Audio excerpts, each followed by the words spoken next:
this time through, you had Greg Johnson, who had really done such amazing work in Evolution and on other projects with us, and me, and we really wanted to kind of do that show we never got a chance to do.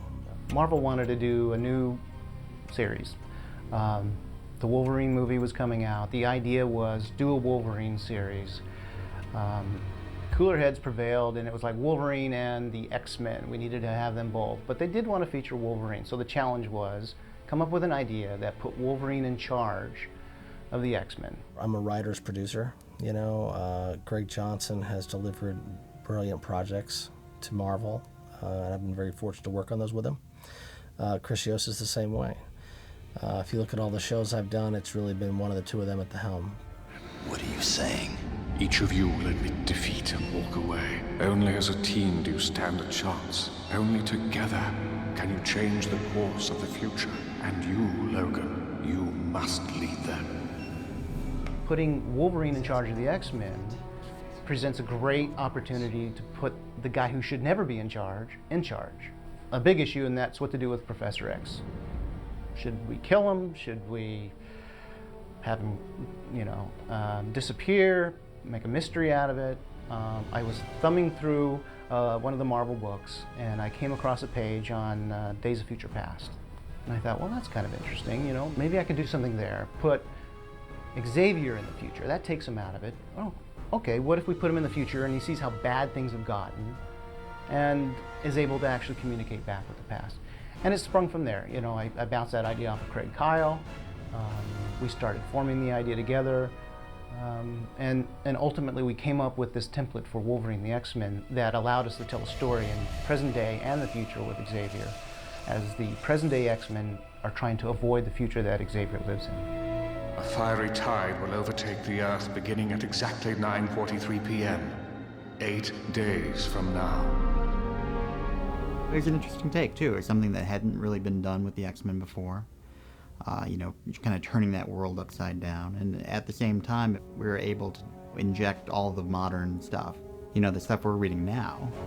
You know what? We love it. We love it. We love it so much. It's, troubling. We get to just pick the stories we want to do.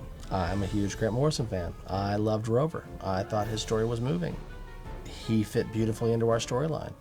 I thought the Joss Whedon run was amazing. The first 6 in particular just really reminded me of how I felt when I picked up my first book. The shot of the Hellfire Club blew my mind. So all of the things that I loved, that Chris loved, that Greg loved, we got to include in this. But it wasn't just make it work. It was, what could be great here is this.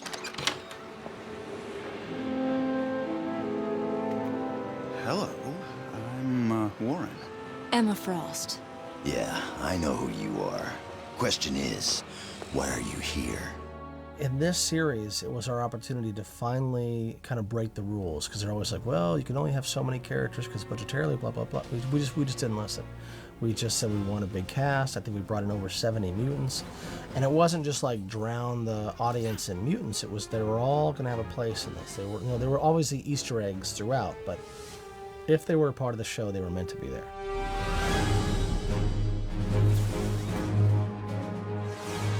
There are moments in the show that are just amazing, visually, the movement of the show and the pacing of the show, top down from music to voice actors, but the direction and the storyboards. There's more to it than just Greg and Craig and I just sitting in a room and figuring out who blows up.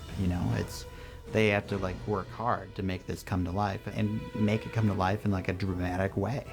It was one of the toughest things I think I've ever done because of how ambitious it was. It was huge. There's so many characters involved, so many locations, so many things that needed to be designed. It's not all just the fun and games of sitting and drawing and going, whoopee, I'm making cartoons. It's a lot of real work. I couldn't imagine completing the series without Boyd in the mix. You need a guy like him to deliver a show like this. I came on as mainly a director.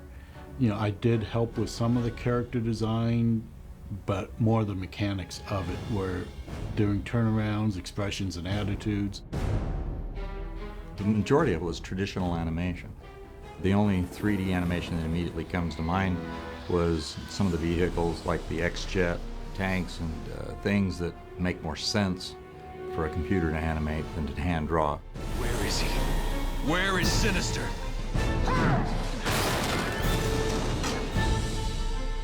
Then let's do this. Every animated thing I've ever done, I want to watch. I go in, I do the voice off of, in a booth with a script in front of me, and I have no idea exactly. I may have a picture of what he looks like, but then to see that character when the animators and everybody puts him back to life, it's like, wow, that's really neat how they put that together. You're one piece of the puzzle. Where is Sinister? Our voice casting is the best in the business. You bring up the direct DVDs, and that's because of the same folks we pull for those. We know he's here. Just take us to him. All you had to do was ask. I will always hear those voices when I read the comics now, So for me, they are the best that you could ever ask for. So, and the show is proof of that. One of the best things about doing Wolverine and the X-Men was going into that booth, putting on the headphones, and watching Craig Kyle just direct and tell you about the story on the other side of that glass. I have never been in a show before where one of the creators of the show would actually come into the booth with us and scream.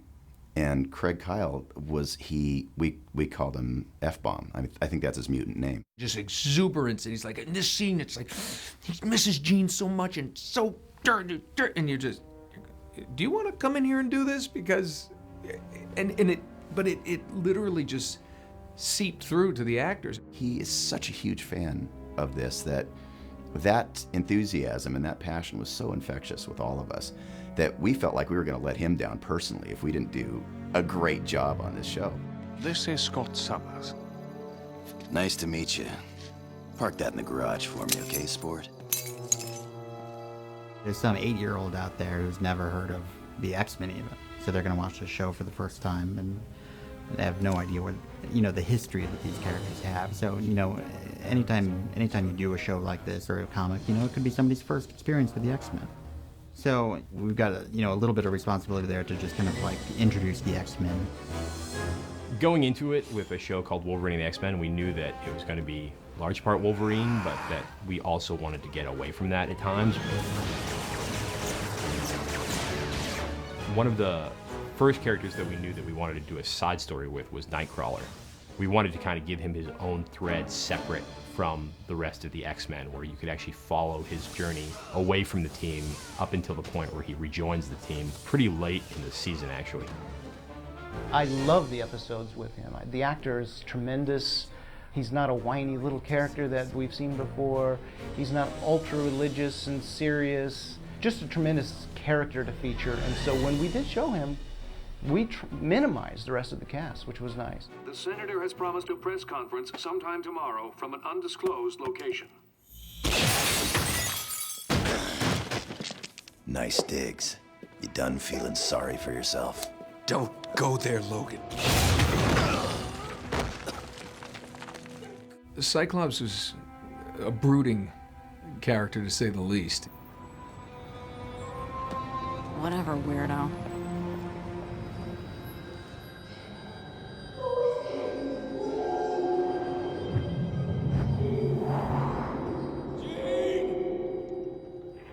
When we got to the episode breakdown, what it gave us a chance to do was to delve into Cyclops' past and tell some really classic moments from X-Men history. You get to see Cyclops right after he's come out of a coma after his plane crash, and you get a reference to his brother who eventually becomes Havoc. Where's Alex? Your brother is fine. He's okay. But only you and he made it. And then I think the most exciting part for any X-Men fan is that you actually get to see the X-Men First Class with Cyclops and Beast and Angel and Iceman.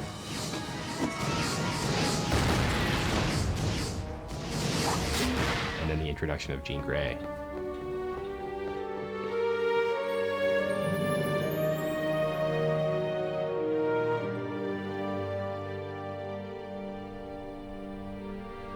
I did love the Rover episodes. It just shows how the collaboration works in a series like this. That was originally Craig Kyle's idea, was to somehow use one of the torn apart Sentinels in the future and bring him back as a good character.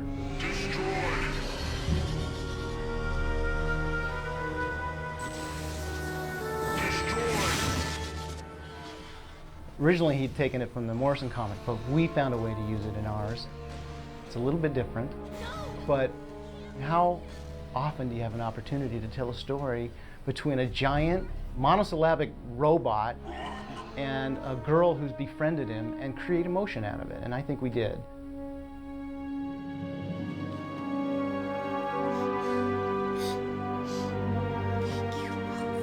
Regarding like women in comic books, with any character or any story, Craig and Greg and I, we all kind of do the same thing. We just go for it. You know, you've got Scarlet Witch, who not only is Magneto's daughter, but is more powerful than him. You know, if she gets like ticked, she could change the world. That's why mutants are scary, and that's why she's scary. You've got Polaris, who is basically, you know, a female Magneto. In the episode Badlands, you know, you see what she can do, and it's impressive. You know, you're not going to be like, oh, it's just a girl. You know, no, it's not. It's a power. Rogue, don't you ever get tired of being bullied? Of being hated just because you're different? And now they want us to register. Come on, what's next? Locking us up? It's time we stop being victims. It's time we unite. Domino was such a wonderful character in the animated series. That villain who had her head together, you know, she had a reason to act out. She's a delightful character. She's like a lighthearted Wolverine. Sure, she'll blow your brains out, but she'll do it with a smile. Jean, it's really you. I really enjoyed Shades of Grey because it was an opportunity to tell an emotional story, the reunion of Scott and Jean Grey, but also an incredibly intense action sequence with this Terminator-like Archangel going after these guys. Please, please, just leave me alone. And it fits so nicely into our overall objective for the series. Angel.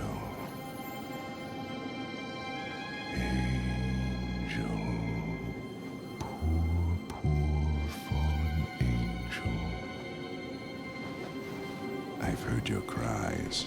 When Angel becomes Archangel, and we hear that creepy voice from Sinister just kind of cooing to him from the darkness, that's a chilling moment. Tell me your name. Nathaniel Essex. Sinister. So you've heard of me. The series was a little darker, and I think that it gave kids credit that they'll get the storyline, they'll get the dark edge, they'll understand those storylines because, you know, kids these days, and I use that term kids loosely, you know, they're much more sophisticated and intelligent when it comes to this kind of stuff. There's a lot of aspects of that series that I'm surprised we got on the air. You're always dealing with broadcast standards and broadcast limitations, and they're very sensitive when it comes to children's programming in particular about what they will allow you to do. My Archangel.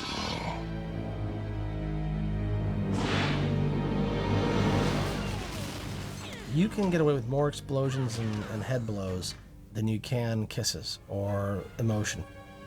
For whatever reason, you know, we're in a society that any amount of romance just is frowned upon, and when it comes to kids, apparently it's a channel-changing moment. But you know what? We make shows the parents can watch with their kids. You'll pay for what you've done. In this particular series, Craig just kept saying, I know what they're going to say, and I know what they want, but this is what I want you to do. And he says, and you let me worry about it.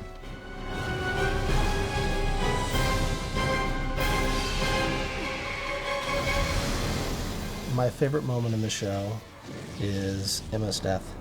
It is something that when it was written, I was moved. When it was put together in animatic and this phoenix swooped in and she jumped in the way and gave her life, and I remember hearing Kari do the lines on the day. It was really moving, you know. I mean, I was really touched. Get Jean out of here, Scott. That's a great thing to do if you have a couple characters that are actually got an emotional tie into it. have one of them, risk their life and actually have them lose it at the end. I mean, that's always a strong thing because you're not used to seeing that in cartoons. Craig told me, yeah, we're gonna kill Emma and blow her up into a billion pieces, like right on camera. I'm just like, wow, that's great.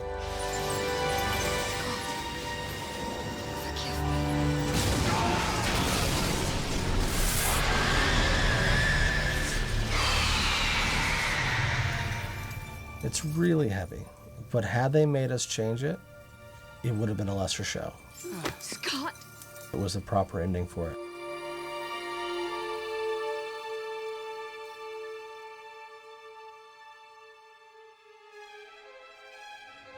I think fans really responded to the show. I mean, I think because, like, for comic book fans, it was their X-Men. These are the, the characters they know and love and doing similar things to what they do in the comic books, and it's a very modern take on it. Nicktoons was incredibly supportive, and it turned into something special. Something you don't see in a lot of, Saturday morning cartoons.